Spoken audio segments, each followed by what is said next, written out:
নাজানে আৰু মাক বাপেকবোৰ এনেকুৱা আনক দেখি পেলাই স্কুললৈ পঠিয়াইছে, আনক দেখি পেলাই পঢ়ুৱাই আছে। মোৰ জীৱনটো তেনেকুৱা দিনৰ পৰাই আৰম্ভ হৈছিল। স্কুললৈ কেলে গ'লো নাজানো, কেলে মেট্ৰিক পাছ কৰিলোঁ নাজানো, কেলে হায়াৰ ছেকেণ্ডেৰী পাছ কৰিলোঁ নাজানো, কিন্তু কেলে ইঞ্জিনিয়াৰিং কৰিব লাগে মই গম পাই গ'লোঁ। গম পাইছেনে কেলে কৰিব লাগে বুলি? বোলে ভাবিছে চাগে কি পইচা ঘটিবৰ কাৰণে, প্ৰফেশ্যন বনাবৰ কাৰণে, তেনেকুৱা লাগিছে চাগে মাইণ্ডত আপোনালোকৰ। মই ইঞ্জিনিয়াৰিং কেলে কৰিব লাগে গম পাই গ'লোঁ। গম পাইছেনে কেলে বুজি পালোঁ? মই বিয়া পাতিব লাগে, শ্বশুৰবাৰীৰ পৰা মোৰ বেয়া প্ৰেছাৰ, ক্লাছ 10ৰ পৰা ভাল পোৱা ছোৱালী নহ'লে মোক আনিবলৈ যেতিয়া কিবা এটা কৰ তেতিয়াহে মোক ছোৱালী দিম। সেইকাৰণে হায়াৰ ছেকেণ্ডেৰী পাছ কৰিলোঁ বোলে এনেকুৱা এটা লাইন লৈ পঢ়িবলৈ য'ত সোনকালে চাকৰি এটা পাওঁ। সেইকাৰণে ইঞ্জিনিয়াৰিং কৰিলোঁ। ইঞ্জিনিয়াৰিং কৰা মোৰ নিজৰ লক্ষ্য উদ্দেশ্য একো নাই। মেক্সিমাম নৱপ্ৰজন্ম বিপদগামী হৈ আছে, আমি বুজিয়ে পোৱা নাই। আপুনি পঢ়কে পঢ়ুৱাই আছে, কেলে পঢ়ুৱাই আছে আপুনিও নাজানে, কেলে পঢ়ি আছে তাহাঁতিও নাজানে। ডাঙৰ সমস্যাটো এইটো বুজি পালে? ইঞ্জিনিয়াৰিং যেতিয়া পাছ কৰি চাকৰিটো পালোঁ, মোৰ লক্ষ্যটো কেলে কি আছিলে? বিয়া পাতিব লাগে। সেইকাৰণে ৰৈ থকা নাই। 2013 চনত বিয়া পাতিলোঁ, মিছেছো আজি 25 আছে। ৰৈ থকা নাই। 2013 চনত বিয়া পাতিলোঁ, চাকৰি কৰিলোঁ, 2 বছৰ 3 বছৰ চাকৰি কৰিলোঁ, 13 চনত বিয়া পাতিলোঁ। এই চাকৰিটো মজা পোৱা নাই। মোক মজা ক'ত লাগে? মই খোলা হ'ব বিচাৰোঁ, মই মুক্ত হ'ব বিচাৰোঁ, মই নিজৰ সিদ্ধান্তত নিজে অটল থাকিব বিচাৰোঁ। মোৰ ডিচিশ্যনৰ আগত কাৰো ডিচিশ্যন চলিব নালাগে। সকলো তেনেকৈ লাইফটো বিচাৰে ন? মই তেনেকৈ বিচাৰিছিলোঁ, কিন্তু পোৱা নাছিলোঁ। চাকৰিয়ে সেইটো আপোনাক নিদিয়ে, আপুনি মৰি মৰি কৰি থাকিব লাগিব। সেইকাৰণে কি হ'ল, LNDত আছিলোঁ, LNDৰ পৰা গৈ পেলাই মই ক'ত গ'লোগৈ, এছিষ্টেণ্ট ইঞ্জিনিয়াৰ হিচাপে ষ্টাৰ চিমেণ্টত কাম কৰিলোঁ। আৰু 2018 চনত সিদ্ধান্ত ল'লোঁ, যদি মই চাকৰিয়ে কৰি থাকোঁ মোৰ জীৱনটো ক'ৰবাত নহয় ক'ৰবাত নাইকিয়া হৈ যাব, হেৰাই যাব। মোৰ সপোনখিনি কেতিয়াও মই বিচাৰি ল'ব নোৱাৰিম। মেক্সিমাম মানুহ সেইটোৱে চিটুৱেশ্যন কৰি থাকে নাথাকে? তো মই 2018 চনত চাকৰি বাদ দিলোঁ আৰু start a new journey from 2019 as a professional networker হিচাপে। এনেকুৱা নহয় মই আগতে নেটৱৰ্ক মাৰ্কেটিং চিনি পাওঁ, এনেকুৱা নহয় বোলে আগতে মই নেটৱৰ্ক মাৰ্কেটিং বা ডাইৰেক্ট চেলিং কোম্পানীৰ প্ৰডাক্টটো ইউজ কৰি পাইছোঁ, তেনেকুৱা নহয়। সম্পূৰ্ণ জিৰ'ৰ পৰা ব্যৱসায় আৰম্ভ কৰিছোঁ। সেইকাৰণে 2 দিন সময় বেছি লাগিছে, কিন্তু খুটি নাটি মাৰি গৈছোঁ। কিন্তু য'ত পঢ়া সময়ত খুটি নাটি মাৰি নপঢ়িলোঁ, কিন্তু ডাইৰেক্ট চেলিং চিষ্টেমত কিন্তু খুটি নাটি মাৰি পেলাই আগবাঢ়ি গৈ আছোঁ। ভুল হৈছে, ভুলৰ পৰা শিকিছোঁ। বুজি পাইছে? প্ৰথম কথাটো হ'ল মই আৰু মোৰ মাজত ডাঙৰ ব্যৱধান আছে। আমি মোৰ প্ৰতি মোহিত হৈ থাকোঁ, কিন্তু মই চিনি নাপাওঁ। পাৰ্থক্যটো বুজাই দিওঁ, ভাল লাগিব আপোনালোকৰ। আজি কথাখিনি অলপ পৃথকভাৱে পাতিছোঁ আৰু আপোনালোকে ভালো পাব চাগে কিছু কিছু জেগাত, মোৰ এইটো বিশ্বাস আছে। মই আৰু মোৰ মাজত পাৰ্থক্য এটা বুজাই দিছোঁ। এই কাপোৰযোৰ মোৰ, এই কাপোৰযোৰ নাইকিয়া যদি হৈ যায়, যদি ফাটি যায়, মই নাইকিয়া হৈ যাম নেকি? নহওঁ, হয় নহয়? মোবাইলটো মোৰ, মোবাইলটো যদি হেৰাই যায় মই নাইকিয়া হৈ যাম নেকি? নহওঁ। মা মোৰ, দেউতা মোৰ, মা দেউতা যদি নাইকিয়া হৈ যায় মই নাইকিয়া হৈ যাম নেকি? নেযাওঁ ন? কথাটো ভাবিব অকণমান গভীৰভাৱে, মই আৰু মোৰ মাজত পাৰ্থক্যটো বুজাই আছোঁ। আপুনি ভাবক, ভৰিকেইটা কাৰ? মোৰ। ভৰিকেইটা যদি নাইকিয়া হৈ যায় আপুনি নাইকিয়া হৈ যাব নেকি? নেযায়, কাৰণ পূৰ্ণিমা চিহ্ন প্ৰমাণ হয়। তেওঁ ভৰিকেইটা নাইকিয়া হৈ গ'ল, মানে মূৰটো নাইকিয়া হৈ গ'ল, কিন্তু মইটো জীয়াই আছে। বুজি পালে? কিডনীটো কাৰ? মোৰ। মইটো নাইকিয়া হৈ গৈছে নেকি? কিডনী নাইকিয়া হৈ গৈছে, কিডনী বেমাৰ হৈছে।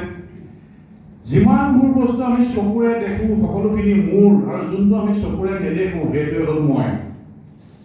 মইটো হ'ল অনন্ত শক্তি, যোনটো শক্তিক আমি চিনি নাপাওঁ, আৰু সেই শক্তিটোৱে আপোনাৰো আছে, মোৰো আছে, ভগৱানৰো আছে। একেটাই শক্তি। সেইকাৰণে কয় যত জীৱ তত জীৱ।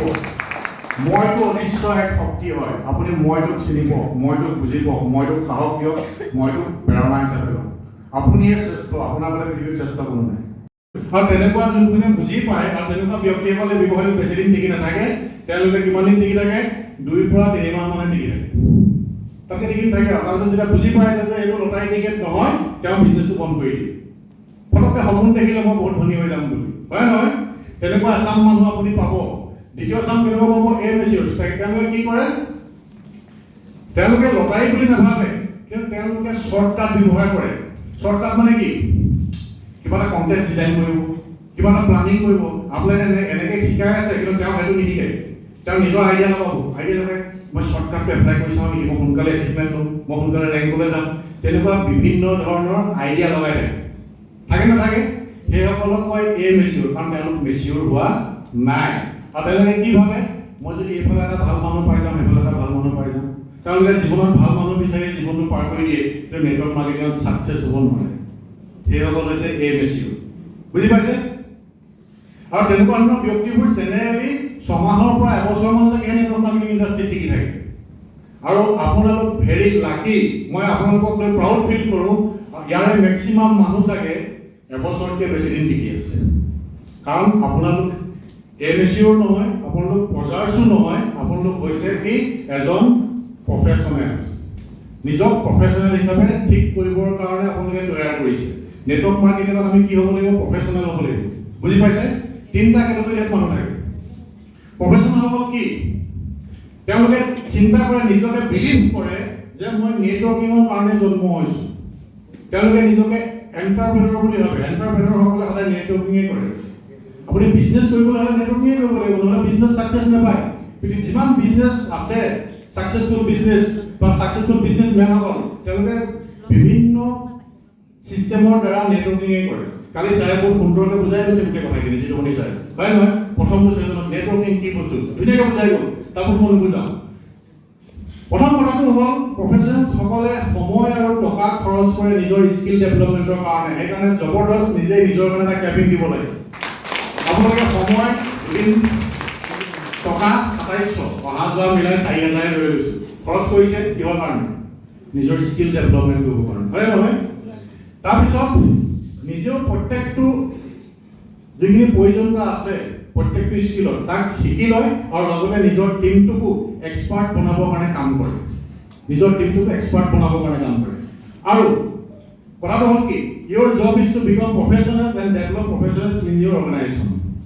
আপুনি নিজেও প্ৰফেচনেল হ'ব লাগিব, আপুনি নিজৰ অৰ্গেনাইজেশ্যনটোক প্ৰফেচনেল বনাব লাগিব। সেইজনকে কোৱা হয় প্ৰফেচনেল নেটৱৰ্কাৰ বা প্ৰফেচনেল লিডাৰ। কোন হয়? যি প্ৰডাক্টটো বিক্ৰী কৰে আৰু টিমত বিক্ৰী কৰা মানুহ উৎপন্ন কৰে, সেইজনক কোৱা হয় ডিষ্ট্ৰিবিউটৰ। বুজি পাইছে? আপুনি মই আইডিটো খুলিলোঁ বুলিয়ে আপোনাক কোনোবাই ডিষ্ট্ৰিবিউটৰ বুলি ক'লেই আপুনি ডিষ্ট্ৰিবিউটৰ হৈ নাযায়। তাৰ কাৰণে আপোনাৰ কিছুমান কৰণীয় কাম থাকে, কিছুমান জব ৰুল থাকে। সেই ৰুলখিনি আপুনি ফ'ল' কৰিব লাগিব, তেতিয়াহে এজন প্ৰপাৰ ডিষ্ট্ৰিবিউটৰ হ'ব। বস্তু বিকিবও লাগিব আৰু টিমত বস্তু বিকা মানুহৰ উৎপন্ন কৰিবও লাগিব। কিন্তু আপুনি হ'ব লাগিব প্ৰফেচনেল, তাৰমানে কি আপুনি নিজেও লিডাৰ হ'ব লাগিব, টিমতো লিডাৰ উৎপন্ন কৰিব লাগিব। লাগিব নালাগে? তো লিডাৰ কাক কয়? আমি চিম্পুলকৈ বুজি লওঁ, এইখিনি ওপৰত ছাৰসকলে কথা পাতিব। লয়েল মানে গম পাইছে? সৰলতাৰ দ্বাৰাহে সফলতা সম্ভৱ। সৰলতাৰ দ্বাৰাহে সফলতা সম্ভৱ। বুজি লওক, যদি আপুনি সৰল নহয় তেতিয়াহ'লে আপুনি সফল নহয়। লয়েল মানে সৰল, ঠিক আছে? তাৰপিছত হ'ল কি, আপুনি এক্সাইটমেণ্টত থাকিব লাগিব। এক্সাইটমেণ্ট, হাই এনাৰ্জি লাগিব আপোনাক।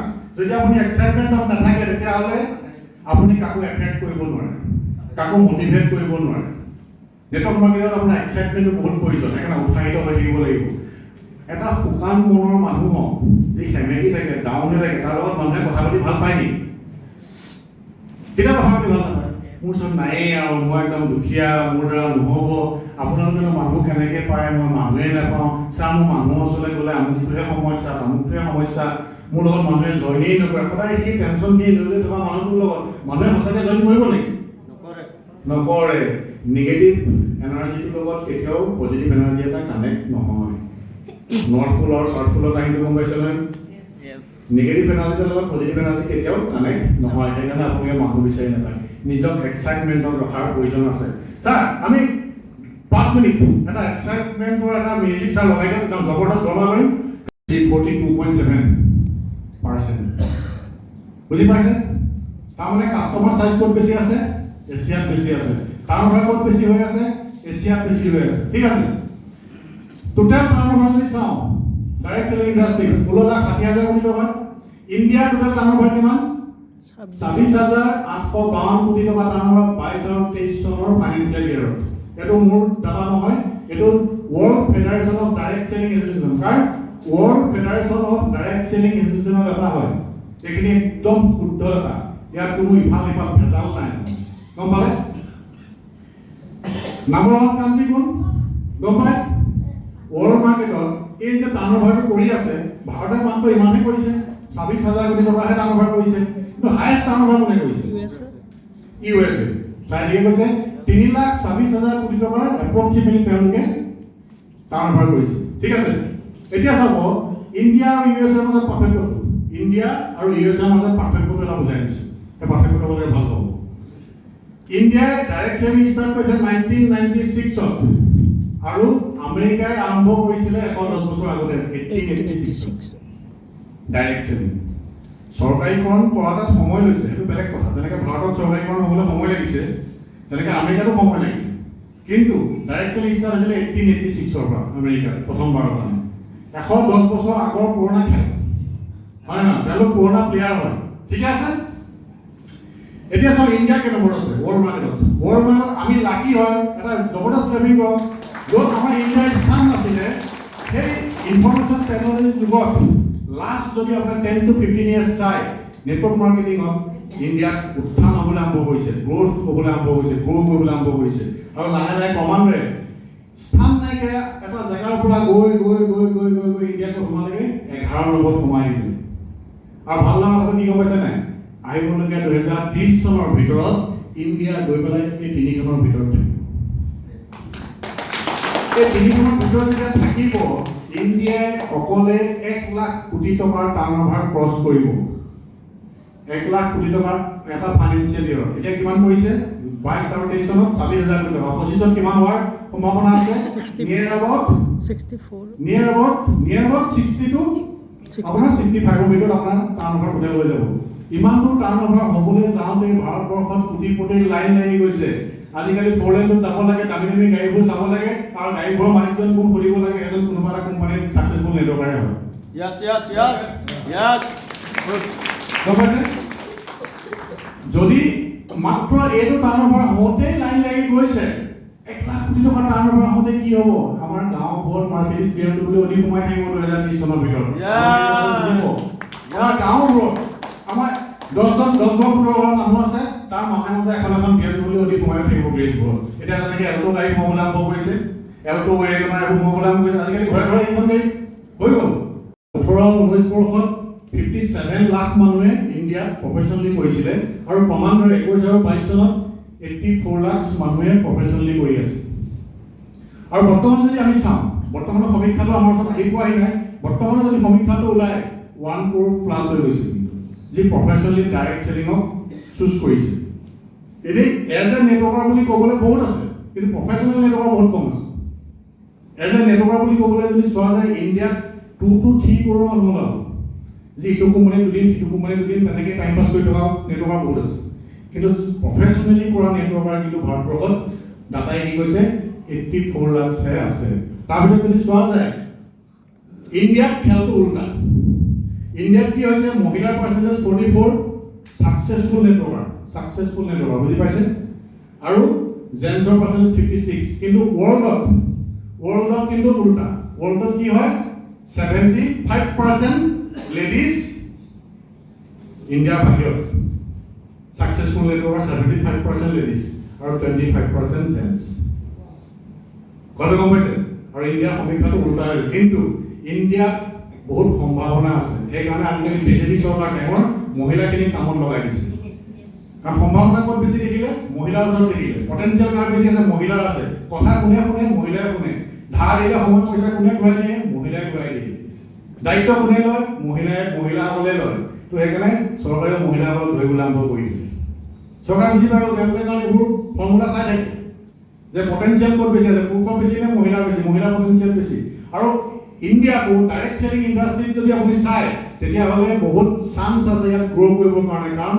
ইয়াত মহিলা অহাই নাই আহিবলৈ আৰম্ভ কৰিছে তো আজি পৰিৱেশটোত যদি চাই মোটামুটি 80% মহিলাই আছে আজি আমাৰ পৰিৱেশ হয় নহয় তো জবৰদস্ত আমি হ'ব লাগে হানিবৰ আছে সুন্দৰ আছে বৰ্ণনা কৰিছে আমাৰ কি ইয়াত লেট হৈ আছে ডাইৰেক্ট চেলিংটো প্ৰমোশ্যন কেলে হোৱা নাই ডেভেলপমেণ্ট কেলে হোৱা নাই তাৰ পৰা আপোনাৰ ফ্ৰড আৰু মানি চাৰ্কুলেশ্যন প্লান চলি থাকে এই টকা 10,000 দিয়া দৈনিক তুমি 1000কে পাবা তেনেকুৱা প্লানবোৰ আহিব মানুহক লুটিব ফুটিব আৰু নেটৱৰ্ক মাৰ্কেটিঙক ভুল আখ্যা দি পেলাই গুচি যাব মানুহৰ নেটৱৰ্ক মাৰ্কেটিঙৰ প্ৰতি ভুল কনচেপ্ট সোমাই গ'ল এটা বৰ বেলেগ বেয়া ভাইৰাছ সোমাই গ'ল।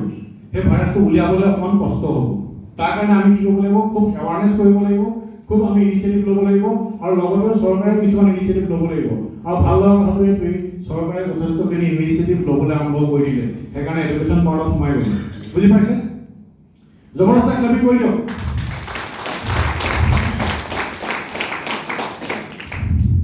আৰু ডাইৰেক্ট চেলিঙত কি হৈছে, ডাঙৰ এটা ঠকামি চলি থাকে, প্ৰডাক্টখিনি বহুত দামী। আপোনালোকে পাইছেনে তেনেকুৱা কমপ্লেইন? মেক্সিমাম ডাইৰেক্ট চেলিং কোম্পানীয়ে কি কৰে, 20 টকাত মালটো কিনি আনিব, 100 টকাত মাল নিজেও নবনায়, বেলেগৰ 20 টকাত কিনি আনিব, 100 টকাত টেগ মাল মাৰি পেলাই বিকাৰ ব্যৱস্থা কৰে। আৰু সেইকাৰণে ডাইৰেক্ট চেলিং মাৰ্কেটখন উন্নতি সাধন কৰিব পৰা নাই।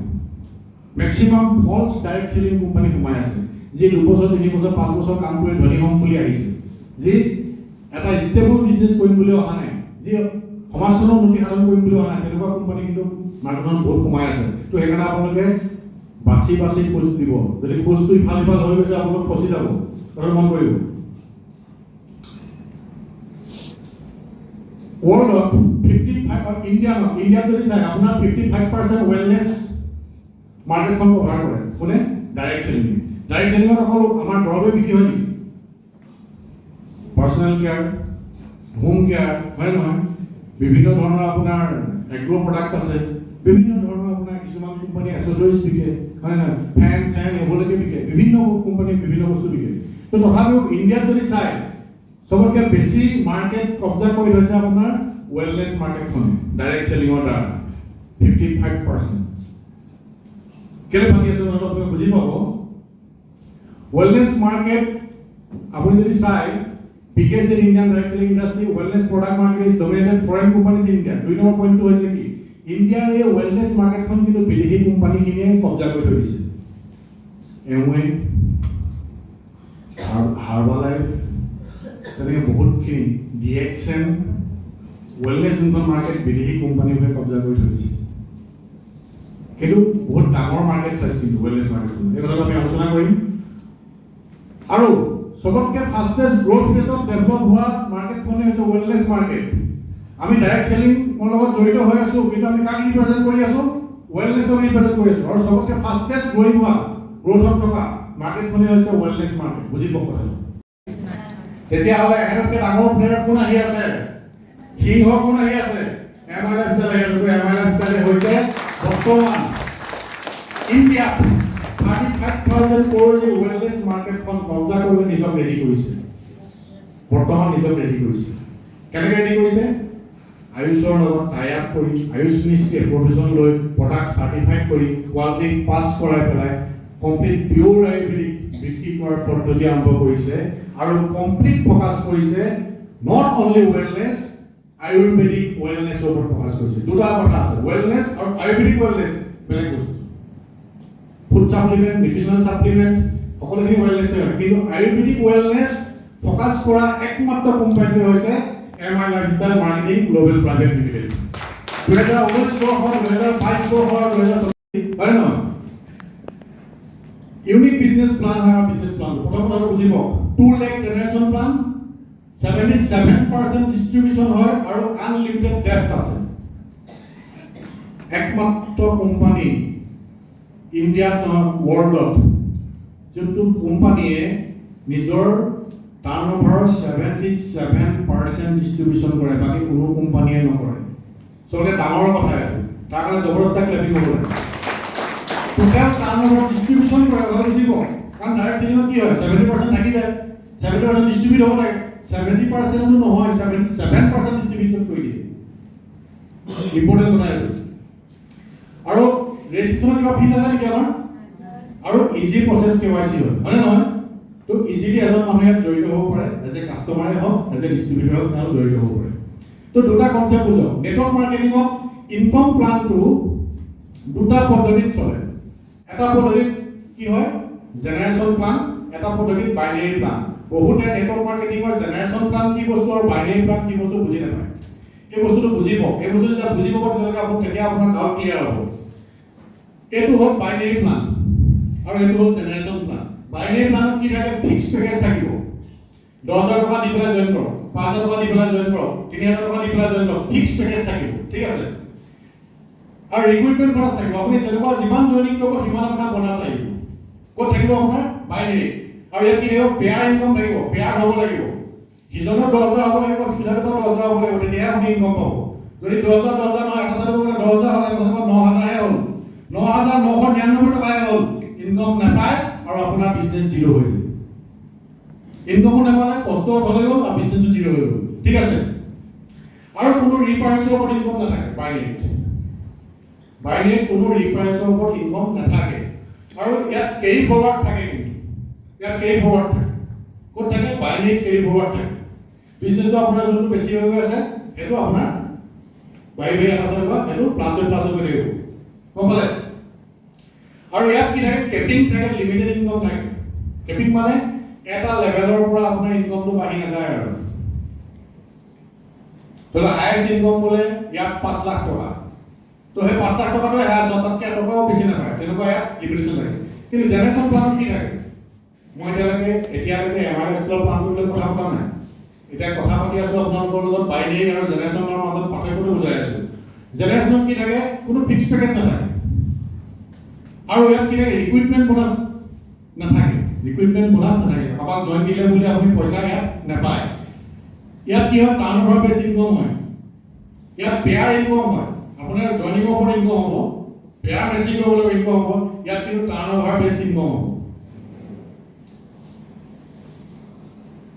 ইয়াত কি হ'ব 100% ইনকাম থাকিব বাইনেৰীত জেনেৰেশ্যনত আৰু ইয়াত কোনো কেৰি ফৰৱাৰ্ড নাথাকে জেনেৰেশ্যন প্লানত কোনো কেৰি ফৰৱাৰ্ড নাথাকে আৰু ইয়াত কোনো কেপিং নাথাকে আৰু আনলিমিটেড ইনকাম থাকে কোনো কেপিং নাথাকে আনলিমিটেড ইনকাম থাকে এতিয়া মোক কওক এমআৰএছৰ প্লানটো বাইনেৰী নে জেনেৰেশ্যন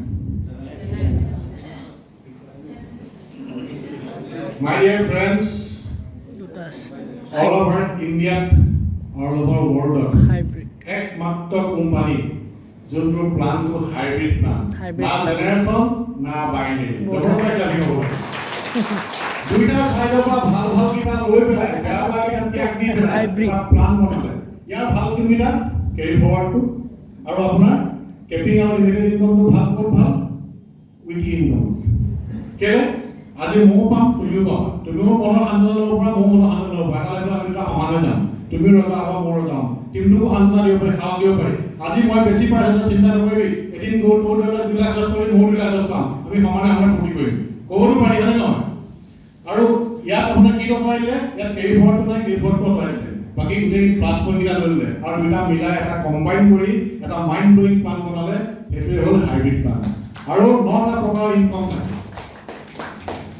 এটা 9 লাখ টকাৰ যে ইনকাম থাকে এনালাইজত ইনকাম কেইটা আমি জানিব লাগিব আৰু খুব কম সময়ৰ ভিতৰত 10 মিনিট বেছি ল'ব লাগিব সিচুৱেশ্যন তেনেকুৱা আহিব ন তো 9 লাখ টকাৰ যে ইনকাম থাকে কিন্তু ইয়াত 9 লাখ টকাৰ এনালাইজৰ ইনকামটো ঠিক আছে ৰিটেল প্ৰফিট পায় সেলস টাৰ্ণঅভাৰ বোনাছ থাকিব যোনটো আমাৰ উইকলি হয় এমপিসি বোনাছ শুনিছে ৰিপাৰ্চেজ বোনাছ সেইটো নাই শুনা কিন্তু কোম্পানীয়ে মাজে দিয়ে ইমান প্ৰডাক্ট এনেকে ৰিপাৰ্চেজ কৰক আপোনালোকক 15% মই টোটাল প্ৰডাক্ট পাৰ্চেজিং কৰাব দিম পাই আছে আপোনালোকে সকলোৱে প্ৰডাক্ট পাৰ্চেজিং কৰাব যে দি আছে ৰিপাৰ্চেজ বোনাছ দিছে নাই দিছে সেইটো 10 নম্বৰ ৰয়্যালটি বোনাছ শুনিছে বুজিটো নাপায় ৰয়্যালটি বোনাছ শুনিছে বুজিটো নাপায় পাৰফৰ্মেন্স বোনাছ শুনিছে বহুতে পাইছে আৰু বহুতে বুজি নোপোৱাৰ দুখত পোৱা নাই সেইখিনি বুজাই দিম টিম ডেভেলপমেন্ট ফান্ড আৰু ৰেংক ইনকাম